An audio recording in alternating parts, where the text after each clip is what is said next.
আজকে জুমার দিন নবীর সুন্নাত মোতাবেক দ্বিতীয় খুতবায় কালাম পাকের মধ্য থেকে একটি আয়াত পাঠ করেছি। নবীর পবিত্র জবান থেকে একটি হাদিস পরিবেশন করেছি।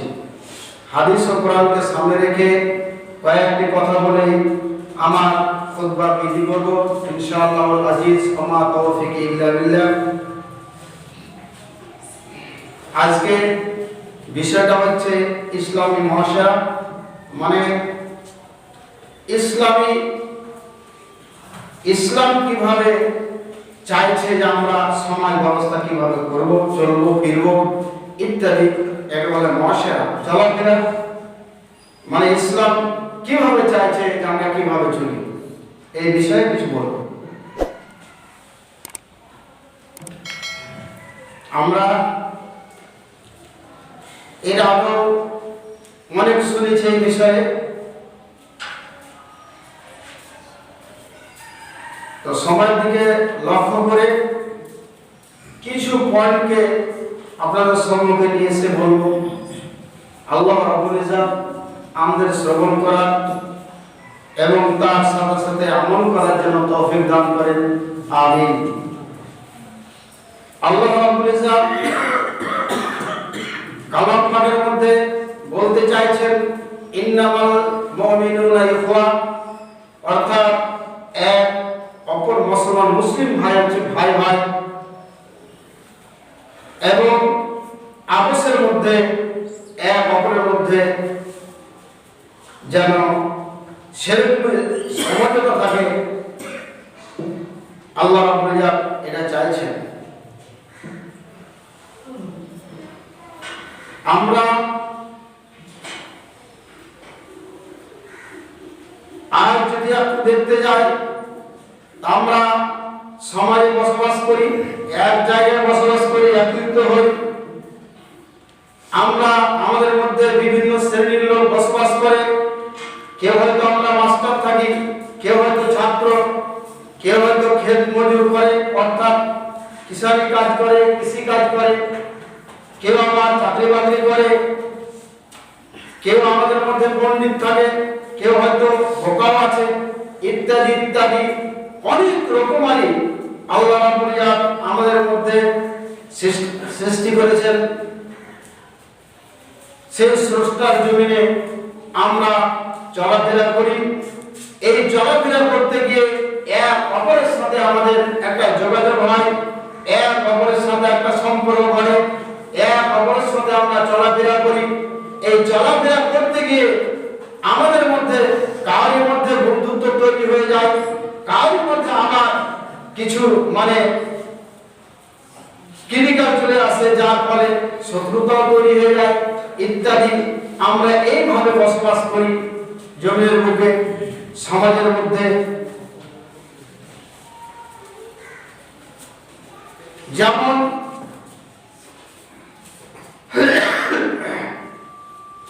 আল্লাহ রাব্বুল ইজ্জত অন্য মাখলুকের মধ্যে, অর্থাৎ যেমন গাছপালা ইত্যাদি আছে, অনেক গাছপালা এক জায়গায় থাকে, এক জায়গায় বসবাস করে, অথচ ওদের প্রয়োজন পড়ে না এক অপরের কোনো সহযোগিতা। কিন্তু মানুষ হিসাবে আমরা এক অপরের সহযোগিতা, সহানুভূতি আমাদের মধ্যে থাকতে হবে এবং প্রয়োজন আছে। এই জন্য এইভাবে আমরা চলাফেরা করি মানুষ হিসাবে।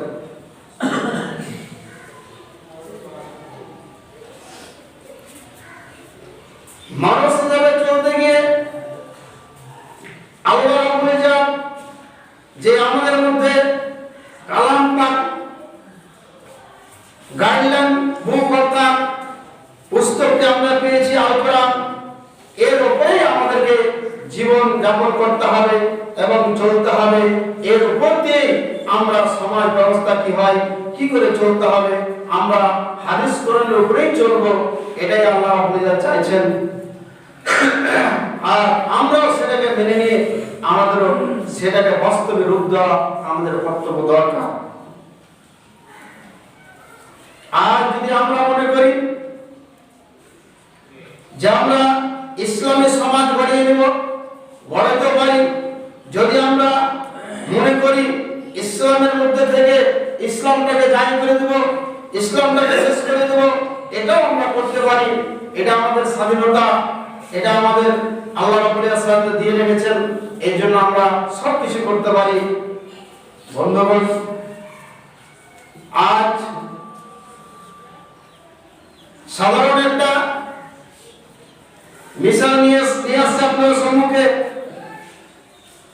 যেমন ট্রেন চলে, আমরা দেখি ট্রেনে আসার পরে আমরা সামনে হয়তো দুটো যাত্রী গিয়ে বসলো, একটা যাত্রীকে জিজ্ঞেস করলে এক যাত্রীকে, ভাই আপনি কোথায় যাবেন?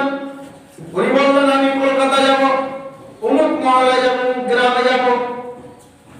আবার সেই ব্যক্তি অন্য ব্যক্তিকে প্রশ্ন করলো, ভাই আপনি কোথায় যাবেন? উনি বললেন আমিও কলকাতা যাব, সেই মহল্লায় যাব। যখন এই বলা পাওয়া হলো, তখন তাদের মধ্যে একটা ভাতৃত্বভাব, বন্ধুত্ব তৈরি হয়ে যায় ট্রেনে। আর বন্ধুত্ব হয়ে যাওয়ার কারণে তারা দুজন আপসে ভাইয়ের মতো হয়ে গিয়ে তারা এক অপরের মালকে হেফাজত করে, এক অপরের মালকে দেখাশোনা করে। কোন স্টেশনের প্রয়োজন হলে নেমে যায় একজন তখন দেখে থাকে তার মালটাকে হেফাজত করে থাকে, যে আমার ভাইয়ের মালটা আমি যখন আছি দেখি।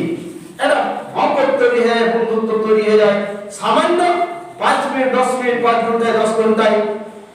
আজ এবার আসি, আমরা দুনিয়ায় এসেছি, আমরা দাবি করি আমাদের নবী হচ্ছে এক, মুহাম্মদ সাল্লাল্লাহু আলাইহি ওয়াসাল্লাম, আমরা সকলেই এক নবীর উম্মত, এটা আমরা এক।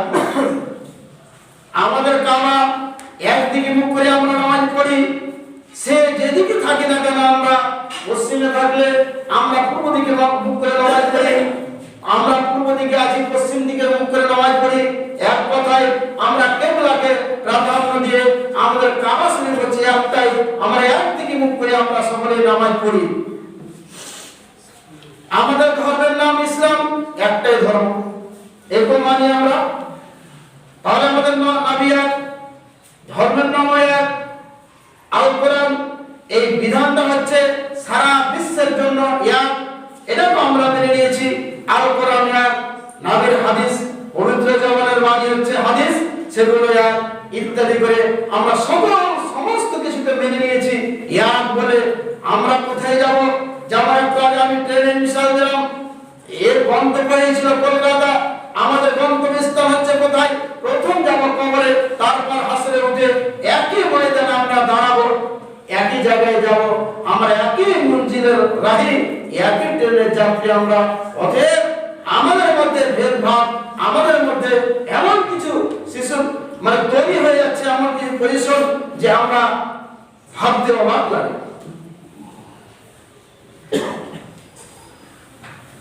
আমরা কি অস্বীকার করতে পারবো যে আমাদের নবী দুই? আমরা কি অস্বীকার করতে পারবো যে নামের হাদিসগুলোকে দুরকম করে মানি? আমরা কি অস্বীকার করতে পারবো কোরআনটাকে কিছু মানবো আর কিছু মানবো না, এই করে চলতে পারবো কি? আমাদের নাম মুসলিম থাকবে কি? আমরা কি ইসলামের হতে পারবো?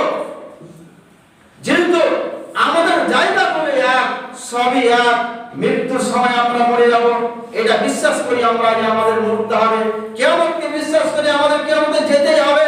আমরা বিশ্বাস আমাদের আছে একটা দিন 50,000 বছরের দিন হবে, সেটি হচ্ছে আল্লাহ রাব্বুল আলামিন সেদিন হিসাব নেবেন। সব কিছু আমরা মিলিয়ে দেখি আমরা এক, কিন্তু পৃথিবীতে যখন আসলাম তখন আমরা ভেদভাব শুরু করলাম, ওই তো এরকম, সেই তো এরকম, ইত্যাদি ইত্যাদি।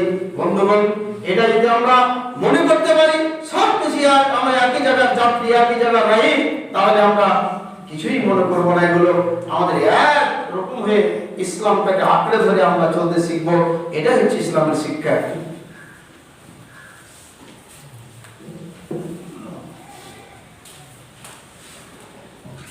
আমরা একটু আগে গিয়ে যদি দেখি, সত্যিকারই বুঝতে পারবো ইসলাম কি জিনিস, কি শিক্ষা পেয়েছি আমরা। তারিখের দিকে যদি তাকাই, তারিখ যদি আমরা খুলে দেখি, তাহলে আমাদের জ্ঞান আসবে যে আমরা কি করছি, কি করা দরকার ছিল। বন্ধুগণ আমার, গাজওয়ে বাজারে এমন একটি গাজওয়া, এমন একটি যুদ্ধ, সেই যুদ্ধটা যদি সেই যুদ্ধে মুসলিমরা হেরে যেত, তাহলে আজ ইসলামের এই বলবার ইসলামের মানে চর্চা থাকতো না, ইসলাম সেদিনই মিটে যেত। অতএব আল্লাহ রাব্বুল আলামিন মহৎ করে সেখানে বিজয় হয়েছিল। আমি সেদিকে যাচ্ছি না, মানে তারিখে কয়েকটি কথা এখানে বলবো আমি, বলে আমি অন্যদিকে যাব। এখানে দেখুন একটু ভাবি, সেখানে 70 কাফের শহীদ মানে তাদেরকে কতল করে দেওয়া হয়েছিল, আর 70 জনকে মুসলমানরা ধরে নিয়ে এসেছিল কাফেরটাকে। ইতিহাস আমাদের সবারই জানা, আমি ইতিহাসে যাচ্ছি না। এই অবস্থায় মুসাইব বিন উমাইর হচ্ছেন মুসলিম, ওর ভাই আদি বিন উমাইর। মুসাইব বিন উমাইর হচ্ছে মানে কাফের, দুই ভাই নিজের ভাই, একই বাপের পৃষ্ঠ থেকে হয়েছে, একজন মুসলিম একজন অমুসলিম। ভালো করে বুঝি কথাটা, কিন্তু আমি এই কথাটাই বোঝাতে জন্য এই নিয়ে আসলাম যে দুই ভাই এখন দুই জায়গায়, একজন হচ্ছে মুসলিম একজন হচ্ছে হিন্দু, অর্থাৎ কাফের। মুসাইব বিন উমাইরের সামনে আদি বিন উমাইরকে বাঁধছে, বলতে চাইছে ভাই আপনি তো আমার সাহি ভাই, অর্থাৎ নিজের ভাই, আমাকে এত কষ্ট দিয়ে এই লোকগুলো বাঁধছে, আপনি দাঁড়িয়ে দাঁড়িয়ে দেখছেন, আপনি তো নিষেধ করতে পারেন, এদেরকে বাঁধতে মানা করতে পারেন। এইটুকু বুঝি আমরা ইসলাম কি জিনিস, ইসলাম কত হাতের উপরে চলে। ওর ভাই বলছে ভাই তুমি তো আমার রক্তের ভাই, আর যারা তোমাকে বাঁধছে তারা হচ্ছে আমার ইসলামী ভাই, অতএব রক্তের ভাইয়ের উপরে এখন প্রাধান্য দিতে হবে এই দিন ভাইরাকে। অতএব তুমি আমার এখন ভাই নাও, অতএব এরাই আমার ভাই। আজ কোথায় গেল যে ইসলাম তারিখ আমাদের শিক্ষা দেয়? আজ আমরা সেগুলোকে কোথায় ফেলে দিয়েছি, ফেলে দিয়ে আমাদের অবস্থাটা কি? আমি একটু পরে গিয়ে বলছি যে আমাদের অবস্থাটা কি। আজ একটু দেখি, একটু তাকাতে গেলে আমরা দেখি যারা হিজরত করলো, মক্কা ছেড়ে মদিনা চলে গেল, যিনারা গেলেন হিজরত করলেন, তিনারা কেনই বা করলেন? আর মদিনার লোকেরা ওনারা আনসার মদতকারী বলা হয়েছে, তিনারাই বা এই ভাইদের মদতটা কেন করলেন? বলা হয়েছে নিজের ঘর দুইখানা আছে, একটা ভাইয়ের জন্য ছেড়ে দেওয়া হয়েছে, নিজের বিবি এমনকি দুইটা আছে, একটাকে তালাক দিয়ে অন্য ভাইয়ের সাথে বিবাহ দিয়ে দেওয়া হয়েছে, জমিজাত কিছু দিয়ে দেওয়া হয়েছে ভাইয়াকে, অর্থাৎ যারা হিজরত করে আসলো তাদেরকে দিয়ে দেওয়া হয়েছে। মক্কা থেকে যারা মদিনা গেল, মদিনার লোক এরকম করেছে, কেন করলো? ওরা কেনই বা করলো, আর এরা বা কেনই গেল? বন্ধুগণ একটু বুঝতে শিখি ইসলাম কি চাইছে, আমরা কি করছি, কি আমাদের ত্যাগ কি আছে, আমাদের কি ত্যাগ আছে, আর ওনাদের কি ত্যাগ ছিল করেছেন, আর আমরা কি করছি, কি আমাদের ত্যাগ আছে।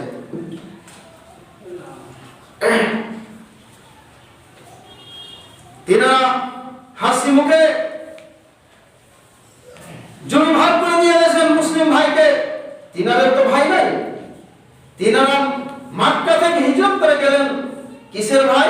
তিনারা মুসলিম ভাই, মুসলিম হিসাবে ভাই। আল্লাহ এখানে বললেন ইন্নামাল মুমিনুনা ইখওয়া, মুসলমান এক অপরের ভাই। আল্লাহ কালাম পাকের মধ্যে বললেন ওরা কিন্তু নিজের ভাই নয়, কিসের ভাই? দ্বীনি ভাইয়ের জন্য তিনারা কেন এটা করেছিলেন? আমি সংক্ষেপে দু চারটি কথা বলছি।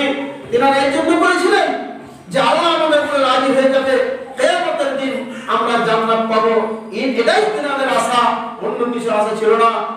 ইনারা গেলেন, সব কিছুকে ছেড়ে দিলেন, মাল মত্তা আত্মীয় স্বজন সবকে ছেড়ে তিনারা হিজরত করে চলে গেলেন। ইনারা মানে কেন গেলেন? একটাই উদ্দেশ্য যে আমরা চলে যাব আর আল্লাহ আমাদের উপরে রাজি হয়ে যাবে, আর রাজি হওয়ার পরে আর কিয়ামতের মাঠে আমরা যেদিন হিসাব হবে আমরা জান্নাত পাবো। এই জান্নাতের আশায় তিনারা দুই পক্ষই এই কাজটা করেছিলেন।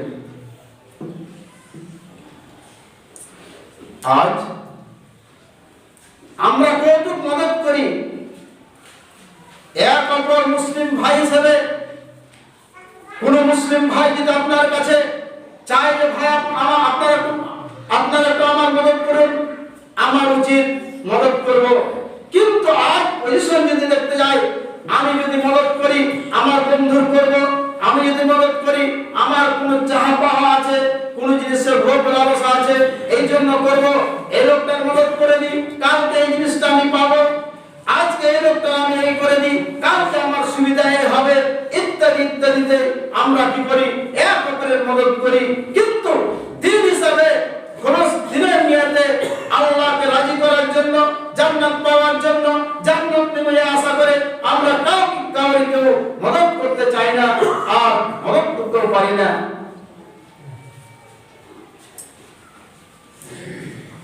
আজ এই হচ্ছে আমাদের সমাজের অবস্থা।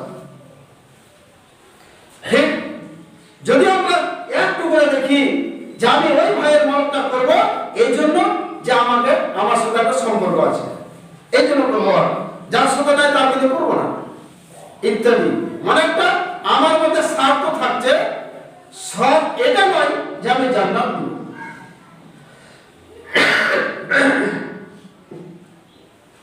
কোথায় আছি আমরা? আর একটু আগে গিয়ে বুঝতে পারবো। জাঙ্গে ইয়ারমুক একটা জাং হয়েছিল, যুদ্ধ হয়েছিল। সেই যুদ্ধে অনেক ক্ষয়ক্ষতি, আমি সেদিকে যাচ্ছি না, শুধু কয়েকটি কথা বলবো। এনারা কি শিখিয়ে গেলেন, আমরা তারিখ থেকে কি পাচ্ছি, আর আমরা কিভাবে চলছি। ইয়ারমুকের যুদ্ধে যখন যুদ্ধটা শেষ হলো, তখন সব মানে যারা শহীদ হয়ে গেছে, মারা গেছে, কিছু লোক বেঁচে আছে, আর পানির জন্য খুব তৃষ্ণায় কাতর হয়ে পড়ে আছে। এমন সময় একটি মুসলিম চিন্তা করলো যে আমি কিছু মুসলমানকে পানি পান করিয়ে দিই, এটা আমার জন্য একটা মানে জান্নাতের একটা হবে। এই জন্য কি করলো, সে কিছু পানি নিয়ে গিয়ে দিতে মানে চেষ্টা করলো। প্রথম যে ব্যক্তির কাছে গেল, সেই ব্যক্তিকে পানি পান করাবে, এমন অবস্থায় পাশে থেকে যেন আরেকজন ব্যক্তি মুসলিম কাতর হয়ে বলছে একটু পানি। এই পানির আওয়াজ যখন এই মুসলিম শুনলো, তখন বলছে ভাই ইশারা করছে, ভাই তুমি ওখানে গিয়ে পানিটা দাও, আমার চাইতে হয়তো ওই লোকটা কষ্টে বেশি আছে, আপনি ওখানে গিয়ে পানিটা দিন, ইশারা করছে। সেই লোকটি কি করলো, দ্বিতীয় ব্যক্তির কাছে চলে গেল, দ্বিতীয় ব্যক্তির কাছে পানি পান করাবে। হেন অবস্থায় আর কিছুক্ষণ দূর থেকে আওয়াজ আসছে ভাই পানি পানি। তখন সেই লোকটির কাছে যখন কাদের মানে আওয়াজ আসলো কাদের কানে, তখন সেই লোকটি আবার ইশারা করলো, ভাই আমার চাইলে মনে হয় বোধহয় যে ওই আমার বন্ধুটা, ওই আমার মুসলিম ভাইটা বেশি কষ্টে আছে, অতএব ওনাকে পানি পান করা হোক। তিনি চলে গেলেন সেখানে গিয়ে দেখছেন যেতে তিনি অবস্থা তিনি মারা গেছেন। তিনি ঘুরে আসছেন দ্বিতীয় ব্যক্তির কাছে, পানিটা তাহলে সেই ব্যক্তিকেই পান করাই। আস্তে আস্তে দেখছে ইনিও শহীদ হয়ে গেছেন। বন্ধুগণ আমার আবার ফিরে প্রথম ব্যক্তির কাছে আসতেন যে আমি হয়তো পানিটা সেই ব্যক্তিকে পান করাবো, ইনিও মারা গেছেন। বন্ধু, এটা হচ্ছে ইসলাম। আমি যেটা বলতে চাইছি, আমি ইতিহাস বলতে চাইছি না, আমি শুধু দেখাতে চাইছি এর নাম হচ্ছে ইসলাম। এটা হচ্ছে ইসলামী সমাজ। এক অপরকে কত ভালোবেসেছে, মুসলিম হিসেবে তাদের কত কর্তব্য দায়িত্ব। আজ আমরা চিন্তা করি পানির জন্য পিপাসায় মারা যাচ্ছে, এত কষ্টের মাঝেও শহীদ হচ্ছে। এরকম কষ্টের সময়, যুদ্ধের সময়ও তিনারা খেয়াল রাখতে ভুলেননি যে এক আমার মুসলিম ভাই, অপর ভাইয়ের চাইতে আমি প্রাধান্য দিই, এইটা তারা কিন্তু ভুল করেননি।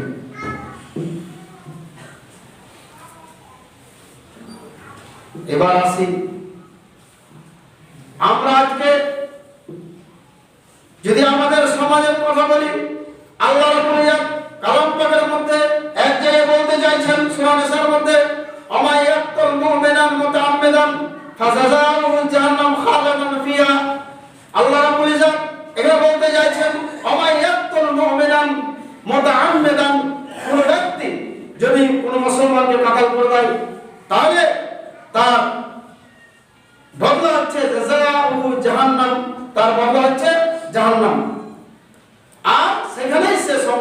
মানে সব সময় থাকবে, খালেদান ফিহা, সেখানে সব সময় থাকবে।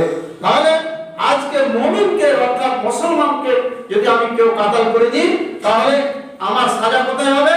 কোথায় যাব আমি? জাহান্নাম পরিষ্কার, আর জাহান্নামতে আমি সব সময় থাকবো। এটা বোঝা গেল? ওরকমই আজ একটু আসি, আমরা এক মুসলিম অন্য মুসলিমের যেমন দায়িত্ব, আমি কি করতে পারবো না? কোনো মালের ক্ষতি করতে পারবো না, আল্লাহ হারাম করে দিয়েছেন। অন্য আয়াত আছে, হাদিস অনেক মানে রয়েছে, আমি সেদিকে যাচ্ছি না। কয়েকটা কথা বলছি। এক, মুসলমান অপর মুসলমানের মাল আমি ছিনিয়ে নিব, ধোঁকায় দিয়ে নিয়ে নিব, ধোঁকা করে আমি আমার নিজের বানিয়ে নেব, চলবে না। এক অপরের জমিকে আমি ধোঁকা দিয়ে বানিয়ে নেব, এই করবো এই করে সেই করে, চলবে না, ইত্যাদি। এক করে করে আমি ধরে যাইতে অনেক সময় দরকার। যতগুলো নোংরা কাজ আমাদের মধ্যে আছে, এক কথায় আমি আপনি এক অপরের ইজ্জত নিয়ে খেলা করি, এক অপরের সম্মান নিয়ে খেলা করি, ইত্যাদি। সে বাইরে হচ্ছে, এ হচ্ছে, সে ইত্যাদি। আমার মধ্যে যদি কিনা থাকে, হিংসা থাকে, তাহলে আমি জান্নাত ওরকমই কাতালের দরজায় আমি পৌঁছে যাব, যে আমি সেখানে কোথায় যাব? জাহান্নাম আমার বদলা হবে, আর বদলায় সেখানে কি থাকবো? সাজা সব সময় সেখানেই থাকবো। তাহলে ইসলাম যে চাই যে এক অপরের মধ্যে ভেদভাব চলবে না, এক অপরকে ছোট করা চলবে না, এক অপরের সম্মান নিয়ে খেলা করা চলবে না, এক অপরের ইজ্জত দিয়ে খেলা করা চলবে না, এক অপরকে সম্মান দিতে হবে, ইত্যাদি। আমি আর বলছি না এদিকে। তাহলে আজ আমরা কোথায়? যেগুলোকে আমরা ধূলিসাৎ করে পদতলে পিছিয়ে দিয়ে আমরা কি করি? এক অপর নিজকে মনে করি আমারই প্রাধান্য হোক, আমারই জয় হোক, আমার এই হোক, আমার সেই হোক, আমার সব হোক, আর লোকে সেখানে আমার জন্ম, তার সব মিশে যায়। আমাকে কে বলবো? আমার উচিত। আল্লাহ নবী বলছেন, আমি একটা হাদিস নিয়ে এসেছি, আল মুসলিমু মান সালামাল মুসলিমুনা মিন লিসানিহি ওয়া ইয়াদিহি। মুসলমান সেই ব্যক্তি যার দ্বারা, হাতের দ্বারায় এবং মুখের দ্বারায় অন্য কোনো মুসলমান কষ্ট পাবে না, সে হচ্ছে মুসলিম। আজ আমরা চিন্তা করি, আমার হাতের দ্বারায় কেউ কষ্ট পেল নাকি, মুখের দ্বারায় কষ্ট পেল নাকি, চলাফেরায় কষ্ট পেল নাকি, ইত্যাদি ইত্যাদি। আমরা নিজেরাই বিচার করতে পারবো যে আমরা কোথায়।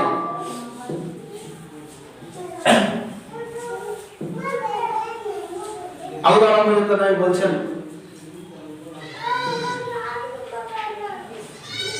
মান রাদ্দা আন ইরজে আখিহি রাদ্দাল্লাহু।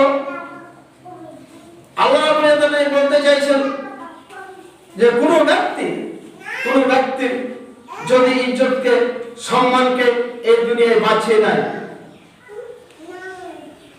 তাহলে রাদ্দাল্লাহু আন ওয়াজহিন নার ইয়াউমাল কিয়ামা, নাই বলছেন ওই ব্যক্তি কিয়ামতের দিন, অর্থাৎ মুখ জাহান্নামে যাবে না, মানে সে লোকটা জাহান্নামে যাবে না। তাহলে নিরাপত্তা আল্লাহ করবেন। আজ আমরা কি করি?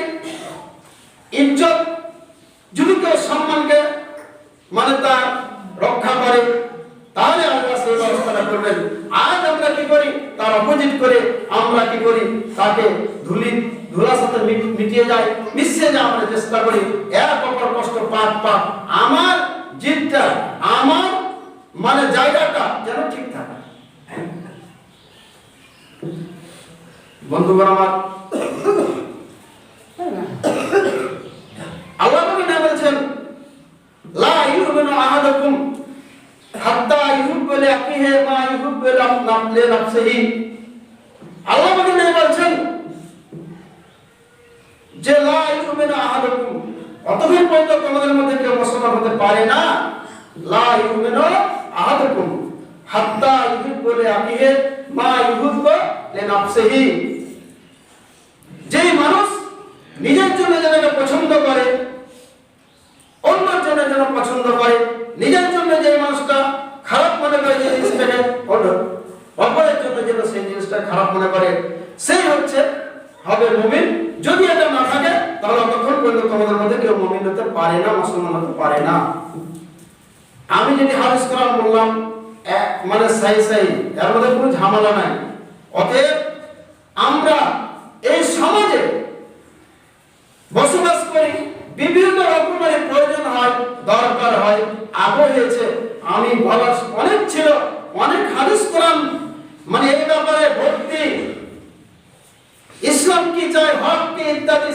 আমি যেতে পারলাম না, আমার কাছে অপর মুসলমানের হক কয়টি, 6টি ইত্যাদি ইত্যাদি অনেক কিছু আছে।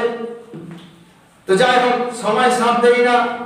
আমি যে কথাটি বললাম, যেখানে শুনলেন, আল্লাহ রাব্বুল ইজ্জত যেন আমাকে বুঝে আমল করার তৌফিক দান করেন, আমিন। এবং আমরা এক অপরকে ইসলামের যে শিক্ষা, সেই শিক্ষা গ্রহণ করে আল্লাহ রাব্বুল ইজ্জত যেন আমাদেরকে সেই শিক্ষা গ্রহণ করিয়ে আমরা সেই পথে যেন চলতে পারি, আল্লাহ রাব্বুল ইজ্জত চলার জন্য তৌফিক দান করেন, আমিন।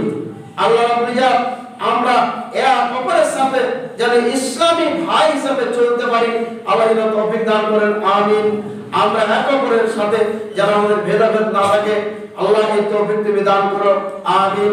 আল্লাহ আমরা সাধারণ মানুষ, আল্লাহ হয়তো বুঝতে পারি না, অনেক জায়গায় গিয়ে আল্লাহ ভুল করে দিই, আল্লাহ সেগুলো ভুলকে না ধরে আমরা কিছু করতে গেলে সেটাকে তুমি কবুল করি, আল্লাহ। আল্লাহুম্মা আমিন সুম্মা আমিন। আল্লাহ রাব্বুল ইজ্জত আমাদেরকে যেন চলা বলা ইত্যাদি সমস্ত কিছু ইসলামের উপরে চলা বলা তৌফিক দান করেন, আমিন। আল্লাহুম্মা সাল্লি আলা মুহাম্মাদিন ওয়া আলা আলি মুহাম্মাদ কামা সাল্লাইতা আলা ইব্রাহিম ওয়া আলা আলি ইব্রাহিম